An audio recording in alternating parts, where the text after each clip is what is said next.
Hey everyone, and welcome to another explainer made by Forge College. So if you hung out with us for the last lesson, you know we spent a lot of time designing these really sleek smart wallet interfaces for ERC 4337 flows. We essentially built a beautiful front door. But today we're heading around the back, putting on our hard hats, and fixing the back-end plumbing.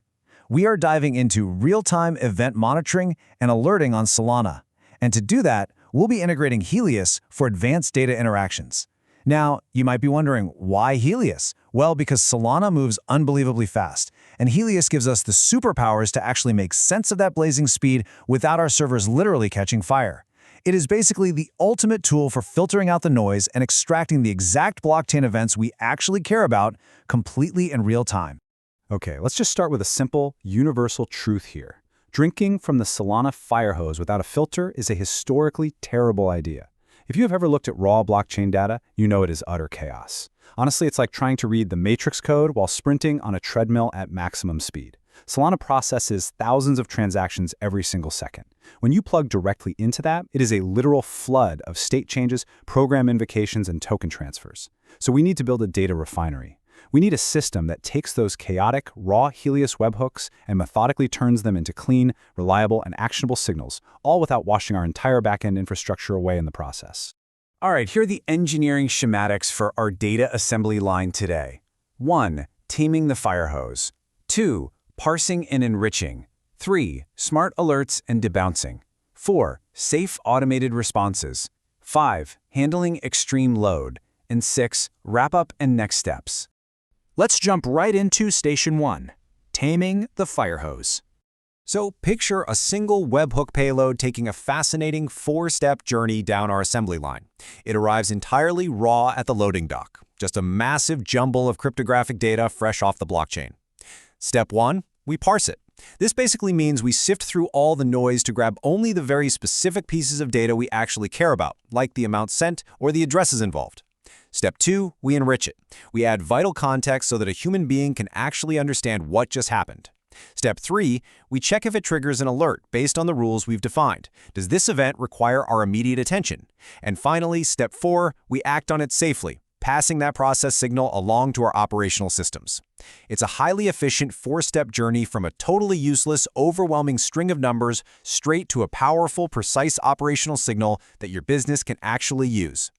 Moving right along to Station 2, parsing and enriching data. This concept of enrichment is where the real magic actually happens in this pipeline. You see, a raw event might just tell you that string XYZ transferred 5 billion units to string ABC. That's parsing. And sure, that's technically accurate, but practically speaking, it's completely useless to a human operator. Enrichment is what turns that meaningless string into something highly actionable. It involves taking that raw data, querying additional contextual databases, and attaching all the missing pieces. So instead of a random string of alphanumeric garbage, enrichment tells you, hey, someone just transferred 5 billion bonk tokens. It resolves the token metadata, it attaches a confirmed block time so you know exactly when it happened. Enrichment bridges that vital gap between machine-readable data and human-readable intelligence. It transforms raw data points into a coherent story. Next up is Station 3. Smart alerts and debouncing. The crucial point here in the quality inspection phase is understanding this concept of debouncing. Without debouncing, your alerting system is basically going to turn into that one group chat that absolutely won't shut up because someone is sending a new message for every single word they type. Or, actually, an even better way to look at it, imagine a highly caffeinated squirrel mashing a giant red notification button every single millisecond. It is pure chaos. Debouncing solves this by gating your notifications. It groups bursts of rapid-fire events together into a single, comprehensive alert. And this is absolutely critical, because without it, an event storm could literally crash your notification server, bury your critical alerts under thousands of minor ones, or result in massive, unexpected SMS and email API charges. Debouncing ensures you only get pinged when the intended condition is actually met. It saves your sanity, your inbox, and for sure, your budget. Let's put this into practice. For a minor info alert, like say a transfer under 1 sol, we might set a really short 10-second timeout. If a few small transfers happen within 10 seconds, they just get grouped together. But for a critical level alert, something like a movement greater than 10 sol or some suspicious repeated patterns, we assign a much longer 120-second debounce window. Now you might be asking, why such a long delay for something critical? Well, if a whale is making massive rapid-fire movements across multiple wallets, you absolutely do not want 50 separate critical alerts flooding your phone in 10 seconds. You want a single, consolidated alert summarizing that entire 2-minute burst of chaos. That 2-minute window gives you the chance to assess the full damage or intent of the whale before making the terrifying decision to wake up your on-call engineering team at 3 a.m. It is all about smart filtering and grouping. All right, into the action phase. Station 4, safe automated responses. Listen closely, because this is the golden rule of the lab. Never, ever sign or broadcast transactions on mainnet during testing. I am keeping the tone light here, but I am extremely firm on this point. Unless you actually enjoy sitting down and explaining to your boss why the entire project treasury was completely drained by a misplaced decimal point or a rogue loop, we keep our execution environment strictly limited. When we talk about automated responses right now, we are talking about building strictly unsigned transaction templates that are designed solely for human review. We're building the payload, we're targeting the addresses, and we're formatting the instructions, but we are stopping right there. We are keeping our testing and execution environment completely 100% safe. And we enforce this absolute safety by using exactly 0 LAN ports. Now, for those who might be new to this specific term, a LAN port is simply the smallest possible fraction of a sol, kind of like a cent is to a dollar or a Satoshi is the Bitcoin. When we draft our transaction template in this lab environment, we use a placeholder of 0 LAN ports. We construct the entire complex transaction to prove that our automated response structure actually works, to prove that the pipes are all connected and the logic flows correctly, but we do the whole thing without risking a single drop of real value. It's basically the ultimate dry run. Safety first, second, and third, people. Let's talk about the worst-case scenario. Station 5, handling extreme event load. So, what happens to our pristine factory when the Solana network goes absolutely crazy and events just flood our gates? Well, if you don't have a solid plan for extreme network load, your consumer process is simply going to crash the second things get busy. To survive a Solana event storm, we need 2 things: backpressure and observability. First up, implement a simple in-memory first-in, first-out, or FIFO queue. Just like a line at a busy coffee shop, whoever arrives first gets processed first, which keeps things orderly even during a sudden rush.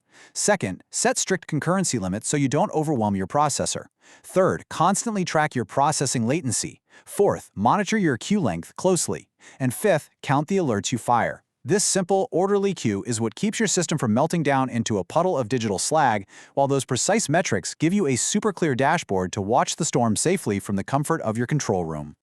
To put that into perspective, without backpressure, trying to process 1,000 incoming webhooks all at exactly the same time is just a complete disaster waiting to happen.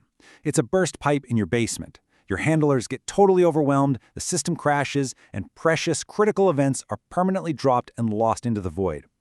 But when you implement a stable queue with proper backpressure, it transforms that burst pipe into a beautifully regulated dam.